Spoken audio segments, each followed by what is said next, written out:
Hello बच्चों, आज हम लोग पढ़ेंगे त्रिविमीय निविड़ संकुलन।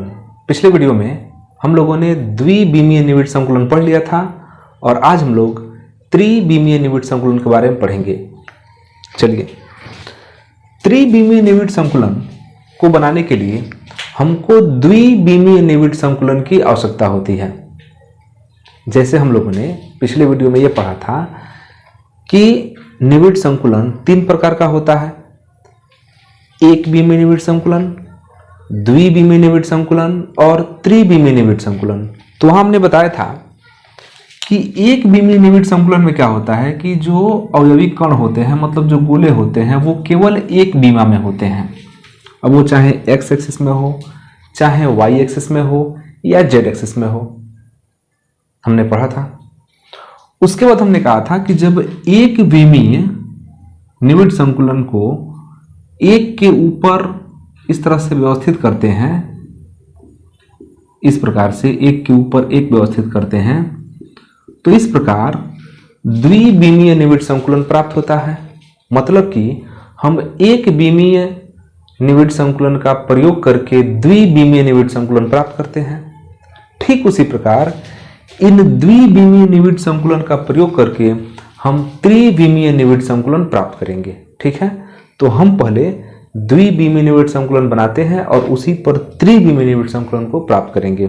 मतलब कि द्विविमीय निविड़ संकुलन से त्रिविमीय निविड़ संकुलन की प्राप्ति। तो ध्यान से देखिएगा, त्रिविमीय निविड़ संकुलन ये परीक्षा की दृष्टि से काफी महत्वपूर्ण है, इसलिए आप बिल्कुल ध्यान से समझिएगा। देखिए, ये हमारे अवयवी कण हैं जिनको हम लोगों ने गोला माना है। ठीक है, ये हो गया एक विमीय निविड़ संकुलन और इसी पर हम एक द्विविमीय निविड़ संकुलन बनाते हैं।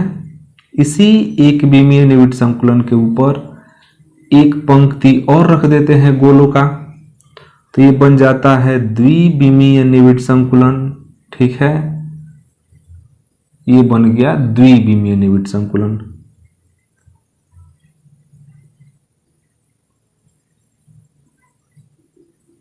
ठीक है, ये बन गया द्विविमीय निविड़ संकुलन। अब हमको त्रिविमीय निविड़ संकुलन प्राप्त करना है। तो हमने बताया था कि द्विविमीय निविड़ संकुलन भी दो प्रकार का होता है। एक होता है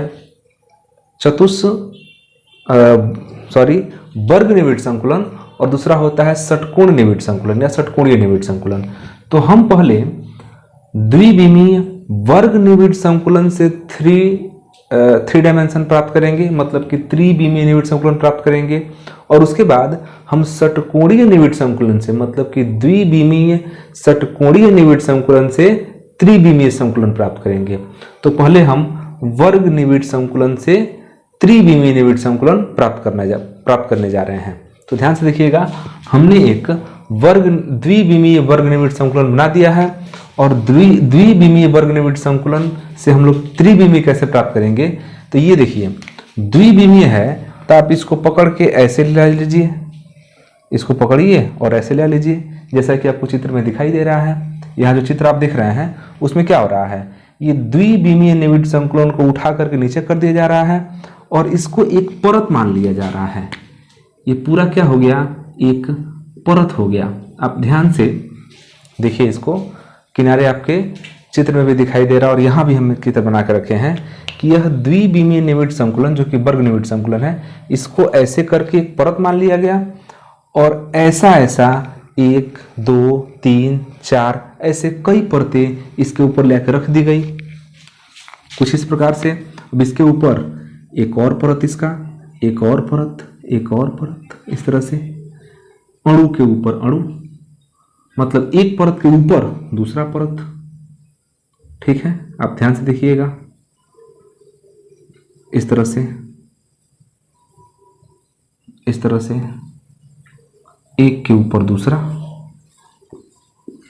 इसके ऊपर एक लेयर और, इसके ऊपर एक लेयर और, 3 लेयर, ऐसे करके एक परत के ऊपर दूसरा परत, दूसरा परत के ऊपर तीसरा परत, मतलब कि एक परत के ऊपर दूसरा परत, दूसरे के ऊपर तीसरा, तीसरे के ऊपर चौथा, इस तरह से इसको कर लिया गया है एक परत में, इसके ऊपर 2, 3, 4, इस तरह से हम त्रिविमीय निविड़ संकुलन प्राप्त कर लेते हैं। तो त्रिविमीय निविड़ संकुलन ये जो हमने प्राप्त किया, ये द्विविमीय वर्ग निविड़ संकुलन से प्राप्त हुआ है।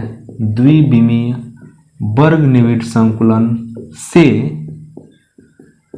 त्रिविमीय निविड़ संकुलन हमको मिला। तो द्विविमीय वर्ग निविड़ संकुलन से त्रिविमीय वर्ग निविड़ संकुलन मिल गया, जैसा कि आप चित्र में देख पा रहे हैं। ठीक है, अब इसके उपसहसंयोजन संख्या की बात करें, उपसहसंयोजन संख्या, तो आप देखेंगे कि एक यहां पर जो गोला है ना, वह अपने निकटवर्ती 4 गोलों से टच किया है। ठीक है, लेकिन जब इसको 3 डायमेंशन में बनाएंगे ना, तो एक गोला अपने निकटवर्ती 4 गोलों को तो टच कर ही रहा है, साथ ही साथ अपने ऊपर भी एक गोले को टच करेगा और अपने नीचे भी एक गोले को टच करेगा। तो इस प्रकार ये जो एक गोला है वो जब 3 डायमेंशन में होगा तो वह अपने निकटवर्ती 6 गोलों को संपर्क करेगा, 6 गोलों को टच करेगा। इस प्रकार इस द्विविमीय वर्ग निविड़ संकुलन से जो त्रिविमीय निविड़ संकुलन प्राप्त किया जाता है, इसकी जो उपसहसंयोजन संख्या हो जाती है वो 6 हो जाता है। तो ये तो काफ़ी आसान है, इसमें कुछ खास नहीं है, क्योंकि वर्ग निविड़ संकुलन गोले के ऊपर गोला, गोले के ऊपर गोला, गोले के ऊपर गोला होता है, तो कुछ खास उसमें नहीं होता है। तो यहाँ पर एक द्विविमीय वर्ग निविड़ संकुलन बना दिया गया और उसको एक परत मान के उसके ऊपर एक फिर से द्विविमीय वर्ग निविड़ संकुलन, फिर उसके ऊपर एक द्विविमीय वर्ग निविड़ संकुलन, और इस तरह से कई लेयर में आपको द्विविमीय वर्ग निविड़ संकुलन से त्रिविमीय वर्ग निविड़ संकुलन प्राप्त हो जाता है। और इसमें एक जो प्रत्येक गोला है उसकी उपसहसंयोजन संख्या 6 हो जाती है। ठीक है, तो ये आपका हो गया द्विविमीय वर्ग निविड़ संकुलन से त्रिविमीय निविड़ संकुलन। अब जो सबसे मेन चीज है वो है द्विविमीय षटकोणीय निविड़ संकुलन से त्रिविमीय निविड़ संकुलन प्राप्त करना। तो सारा दिमाग इसी में लगाना है, षटकोणीय निविड़ संकुलन से जो त्रिविमीय बनेगा उसमें सब दिमाग लगाना है, और वो थोड़ा सा आप ध्यान से देखेंगे तो भी आपके बिल्कुल समझ में आ जाएगा। तो इसलिए आप धैर्य बना के रखिए और बड़े आराम से देखिए। ठीक है, तो यहाँ पर हम द्विविमीय षटकोणीय निविड़ संकुलन से त्रिविमीय निविड़ संकुलन बनाने जा रहे हैं। तो पहले हम द्विविमीय षटकोणीय निविड़ संकुलन बना लेते हैं, उसके ऊपर हम आपको लेयर लगाना सिखाएंगे। तो सबसे पहले हम द्विविमीय षटकोणीय निविड़ संकुलन बना लेते हैं। यहाँ पर ध्यान दीजिएगा, षटकोणीय निविड़ संकुलन से त्रिविमीय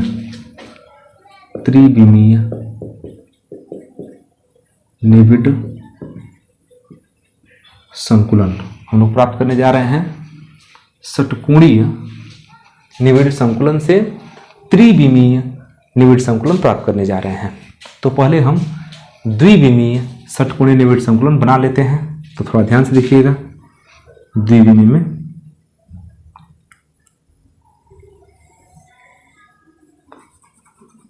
थोड़ा गोला हो सकता है टेढ़ा मेढ़ा हो,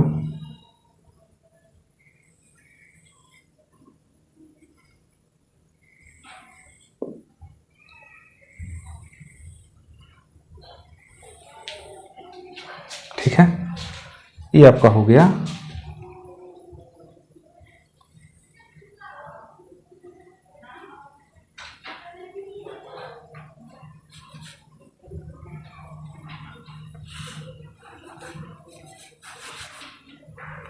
चलिए इधर ही बना लेते हैं।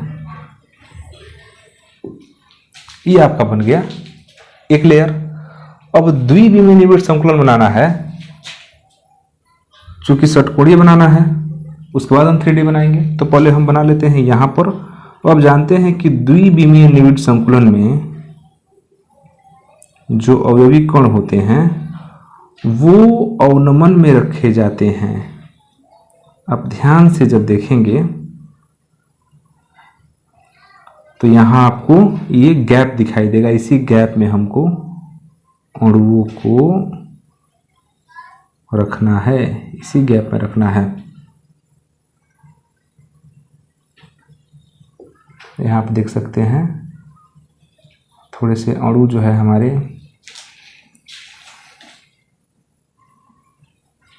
ये थोड़ा सा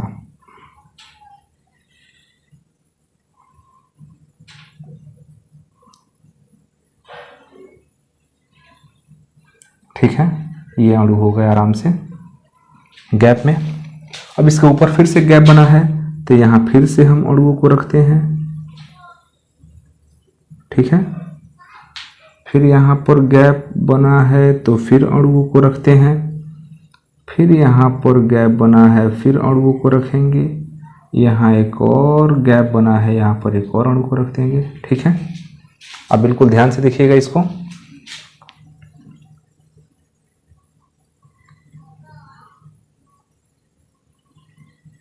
ये भी हम षटकोणीय निविड़ संकुलन में 2 डायमेंशन का बना रहे हैं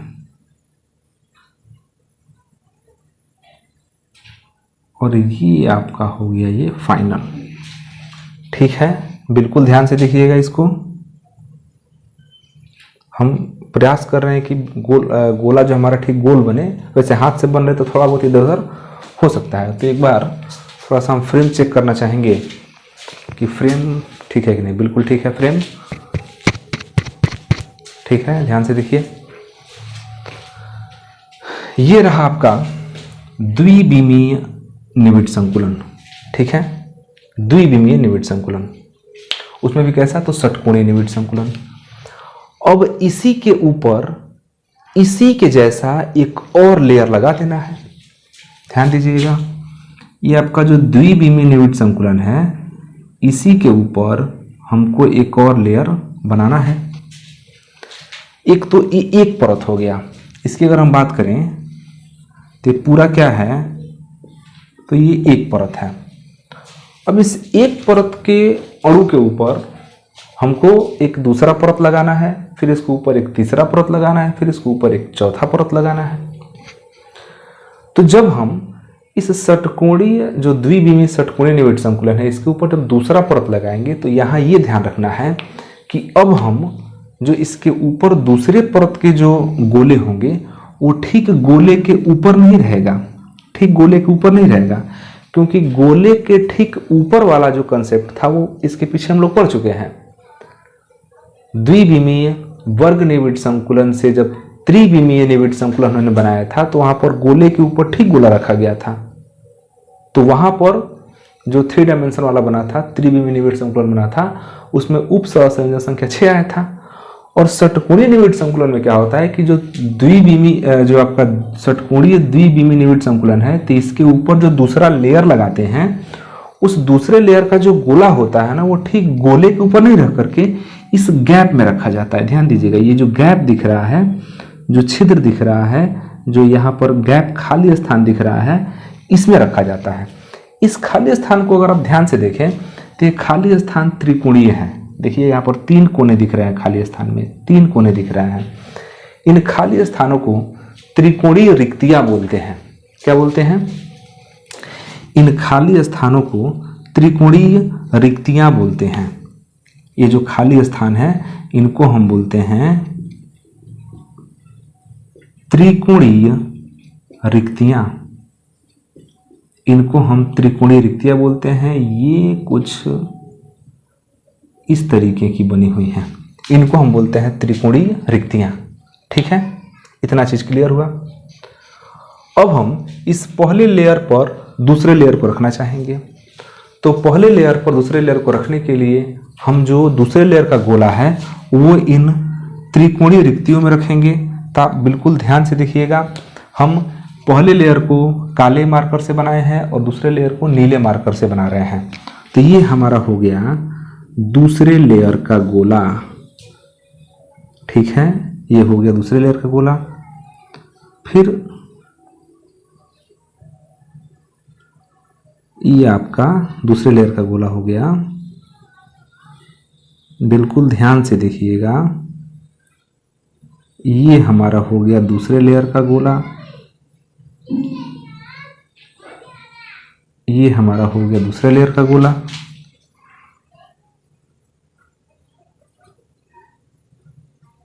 ठीक है,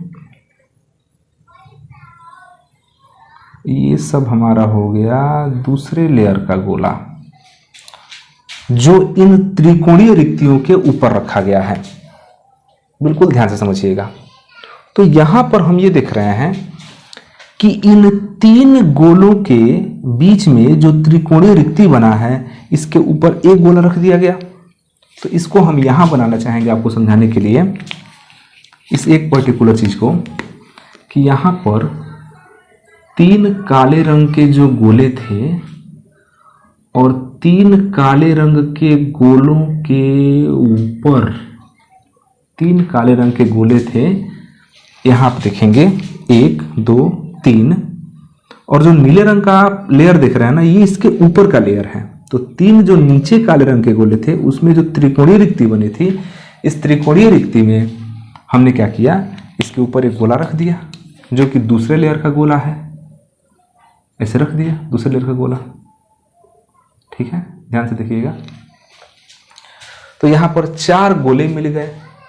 अब इन चारों गोलों के बीच में जो गैप बनेगा, 1 2 3 और ऊपर का 4, इसको आप 3 डायमेंशन में अगर नीचे से देखें, नीचे से, तो देखिए नीचे से कैसे दिखेगा। नीचे से ये कुछ इस तरह से दिखेगा कि ये गोला यह वाला, ये गोला यह वाला, हाई वाला। तो नीचे से देख रहे हैं तो ही थोड़ा सा कटा हुआ दिखेगा। 3 गोला हो गया। और ऊपर वाला जो गोला है वो ऊपर है। ऊपर वाला गोला कहाँ है, ऐसे ऊपर है। ठीक है, इस गोले का केंद्रीय हो गया, इस गोले का केंद्रीय हो गया, इस गोले का केंद्रीय हो गया, इसका केंद्रीय यहाँ होगा। तो जब इन सभी गोलों के केंद्रों को हम मिलाते हैं, यहाँ पर इन सभी गोलों के केंद्रों को मिलाते हैं, ध्यान दीजिएगा, इन सभी गोलों के केंद्रों को मिलाते हैं तो हमको 4 फलक की एक आकृति प्राप्त होती है। ये जो आप देख रहे हैं ना, 1 फलक, 2 फलक, 3 फलक, 4 फलक, सामने वाला 4 फलक। तो यहाँ पर एक 4 फलक की आकृति प्राप्त होती है जिसको हम चतुष्फलक बोलते हैं। तो यहाँ से जो इन ऊपर का एक गोला, नीचे के 3 गोले, 3 के बीच में जो रिक्तियां बनी है, जो खाली स्थान बना है, उसको हम चतुष्फलकीय रिक्ति बोलते हैं या चतुष्फलकीय रिक्तियां बोलते हैं। इसलिए उसको चतुष्फलकीय रिक्तियां बोलते हैं कि यहाँ पर जो चारों गोले हैं, इनको केंद्रों को मिलाने पर एक चतुष्फलक का निर्माण होता है। सामने दिख भी रहा है, चतुष्फलक का निर्माण होता है। तो इसलिए यहाँ पर जो रिक्ति बनी है, जो खाली स्थान बना है, उसको हम चतुष्फलकीय रिक्ति बोलते हैं। तो ध्यान रखिएगा कि 3 गोला नीचे और 1 गोला ऊपर। तो 3 गोला नीचे हमारा है और तीनों गोलों से जो त्रिकोणीय रिक्ति बना है उसमें 1 गोला रख दिया गया। तो ये 4 गोलों के बीच में जो खाली स्थान बचता है, इसको बोलते हैं चतुष्फलकीय रिक्ति या चतुष्फलकीय रिक्तियां, चूंकि ऐसे कई गो इसमें है। अब आप ध्यान से देखेंगे यहाँ पर, और आप जब ध्यान से देखेंगे तो हमने तो अभी एक लेयर में एक ही पंक्ति को बैठाया है ना। अभी 2 डायमेंशन में जो हमने दूसरा लेयर लगाया है उसमें सिर्फ एक ही पंक्ति है। अब इसके ऊपर ये एक त्रिकोणीय रिक्ति थी, ये एक त्रिकोणीय रिक्ति थी, ये एक त्रिकोणीय रिक्ति थी, ये थी और ये थी।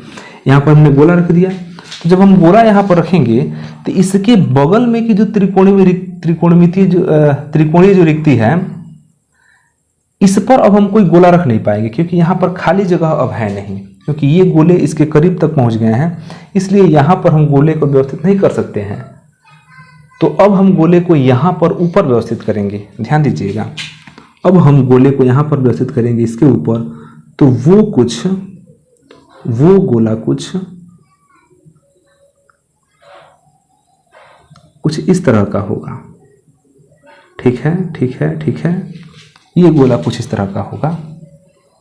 थोड़ा सा हमारा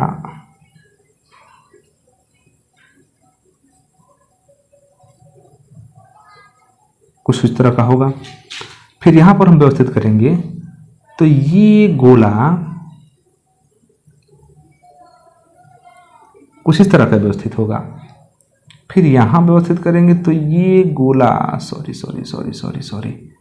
ये गोला कुछ इस तरह का व्यवस्थित होगा। फिर यहाँ ये गोला कुछ इस तरह का व्यवस्थित होगा। तो आप ध्यान से देखेंगे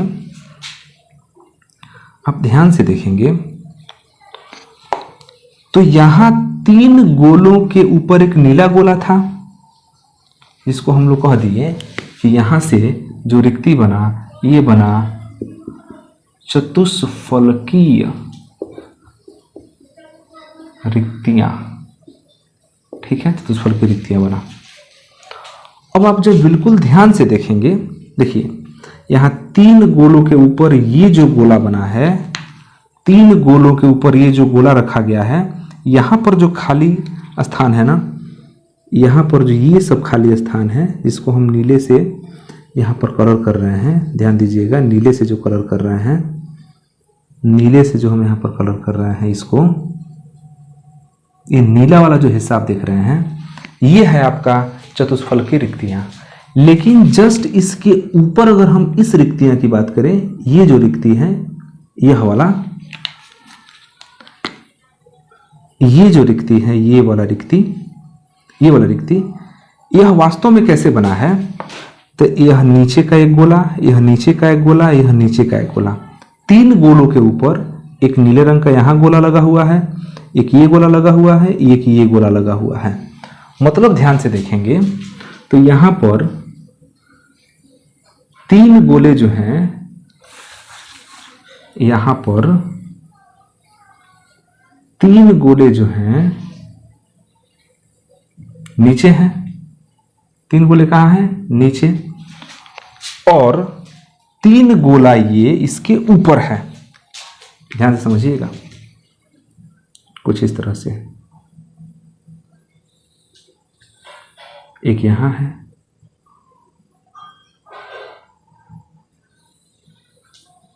एक यहां है, एक यहां है। 3 गोले नीचे, 3 गोले ऊपर। तो यहां पर जो त्रिकोणीय रिक्ति है, वह त्रिकोणीय रिक्ति ऊपर वाले के 3 गोलों से यहां पर क्या हो रहा है, थोड़ा थोड़ा कट रहा है। तो हमारे कहने का मतलब यह है कि 3 गोला नीचे और 3 गोला ऊपर, 3 गोला नीचे 3 गोला ऊपर। तो यहां पर ये जो गैप बन रहा है, यहां जो रिक्ति बन रहा है, इसको हम बोलते हैं अष्टफलकीय रिक्ति। इसको हम बोलते हैं अष्टफलकीय रिक्तियां। अष्टफलकीय रिक्तियां मतलब कि ये जो हम दूसरा लेयर जब लगाए हैं, आप फिर एक ऊपर लेयर बना सकते हैं। यहां से जब हम दूसरा लेयर लगाए हैं तो हमको 2 तरह की रिक्तियां दिख रही हैं। एक चतुष्फलकीय रिक्तियां दिख रही हैं और एक अष्टफलकीय रिक्तियां दिख रही हैं। चतुष्फलकीय रिक्तियां किसे कहेंगे, जब 3 गोलों के त्रिकोणीय रिक्ति में ऊपर चौथा गोला आकर फिट बैठेगा, ऊपर चौथा गोला आकर लगा जब रहेगा, व्यवस्थित होगा, तो वहां पर चतुष्फलकीय रिक्तियां बनेंगी।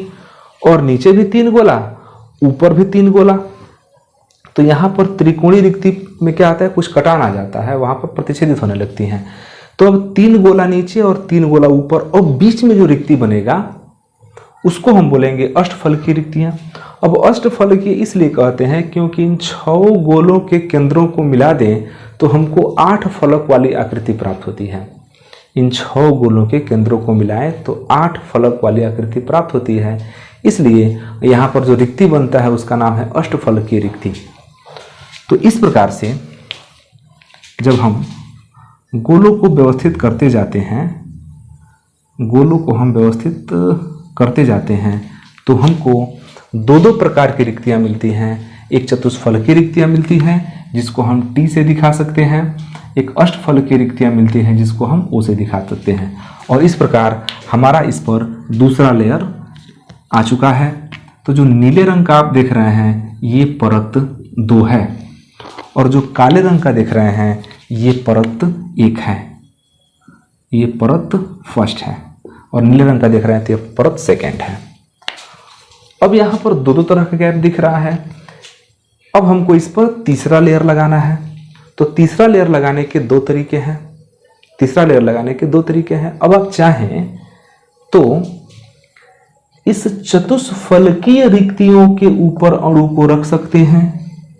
अब इस चतुष्फलकीय रिक्तियों के ऊपर क्या कर सकते हैं, अणु को रख सकते हैं। और नहीं तो आप इन अष्टफलकीय, ध्यान दीजिएगा यहाँ वाला जो ये वाला हिस्सा है ये सब क्या है, ये सब अष्टफलकीय हैं। अब आप चाहें तो इन अष्टफलकियों को ओ से दिखा सकते हैं। जो अष्टफलकीय रिक्तियां हैं इनको किसे दिखा सकते हैं, ओ से दिखा सकते हैं। और जो चतुष्फलकीय रिक्तियां हैं उनको टी से दिखा सकते हैं। जो चतुष्फलकीय रिक्तियां हैं उनको हम किसे दिखा सकते हैं, टी से दिखा सकते हैं। ठीक है, जो अष्टफलकीय रिक्तियां उसको ओ से दिखा सकते हैं। तो अब हमको तीसरे लेयर को बनाने के लिए दो तरीके मतलब यहां पर मिल रहे हैं। अब आप तीसरा लेयर जब भी लगाएंगे तो आप चाहें तो इस टी वाले के ऊपर आप तीसरा लेयर लगा लीजिए, टी के ऊपर तीसरा लेयर लगा लीजिए, फिर टी के ऊपर तीसरा लेयर लगा लीजिए। और नहीं तो चाहें तो इस ओ के ऊपर तीसरा लेयर बनाइए। और इस प्रकार आप त्रिविमीय निविड़ संकुलन प्राप्त कर सकते हैं। तो त्रिविमीय निविड़ संकुलन दो तरीके से प्राप्त होता है, एक द्विविमीय वर्ग निविड़ संकुलन से त्रिविमीय निविड़ संकुलन और एक षटकोणीय निविड़ संकुलन से त्रिविमीय निविड़ संकुलन। तो जब आप षटकोणीय निविड़ संकुलन से त्रिविमीय निविड़ संकुलन बनाते हैं तो आपको दो तरह की रिक्तियां देखने के लिए मिलता है।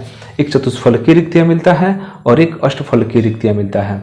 चतुष्फलकीय रिक्तियां किसे कहते हैं, तो तीन गोला नीचे और इनके त्रिकोणीय रिक्ति पर एक और गोला व्यवस्थित कर देते हैं। तो यहाँ पर चार अणु द्वारा बनता है चतुष्फलकीय रिक्तियां। इन चारों अणुओं के केंद्रों को मैंने चारों गोलों के केंद्रों को मिलाने पर एक चतुष्फलकीय आकृति प्राप्त होता है। इसलिए यहाँ पर जो रिक्ति बनता है उसको हम चतुष्फलकीय रिक्तियां बोलते हैं। और यहाँ पर तीन गोला नीचे और तीन गोला ऊपर, काला रंग वाला नीचे का है, नीला रंग वाला ऊपर का है। तो तीन गोला नीचे तीन गोला ऊपर। तो त्रिकोणीय रिक्तियां क्या होती हैं, नीचे के त्रिकोणीय रिक्तियां ऊपर के त्रिकोणीय रिक्तियों से प्रतिच्छेदित होती है। तो यहाँ पर जो रिक्तियां बनता है उसको हम अष्टफलकीय रिक्तियां कहते हैं, क्योंकि इन 6 गोलों के केंद्रों को मिलाने पर हमको अष्टफलकीय आकृति प्राप्त होती है। तो इस प्रकार अष्टफलकीय रिक्तियां प्राप्त हो जाता है। अब तीसरा लेयर रखने के लिए क्या करते हैं कि या तो आप सभी तीसरे लेयर के जो गोले हैं उनको टी टी टी टी पर रख दीजिए, तो एक 3 डायमेंशन आकृति प्राप्त हो जाएगा। और ऐसा नहीं है तो आप तीसरे लेयर के सभी गोलों को ओ ओ ओ मतलब कि अष्टफलकीय रिक्तियां पर रख दीजिए, तो फिर भी आपको 3 डायमेंशन आकृति प्राप्त हो जाएगा। और इस प्रकार आप त्रिविमीय निविड़ संकुलन प्राप्त कर सकते हैं। ठीक है, तो ये रहा आपका त्रिविमीय निविड़ संकुलन वर्ग निविड़ संकुलन से और षटकोणीय निविड़ संकुलन के द्वारा। तो इस वीडियो में इतना ही, फिर मिलते हैं अगले वीडियो में एक नया टॉपिक जिसका नाम है संकुलन क्षमता। अगले टॉपिक में हम पढ़ेंगे संकुलन क्षमता। तब तक के लिए धन्यवाद। जय हिंद।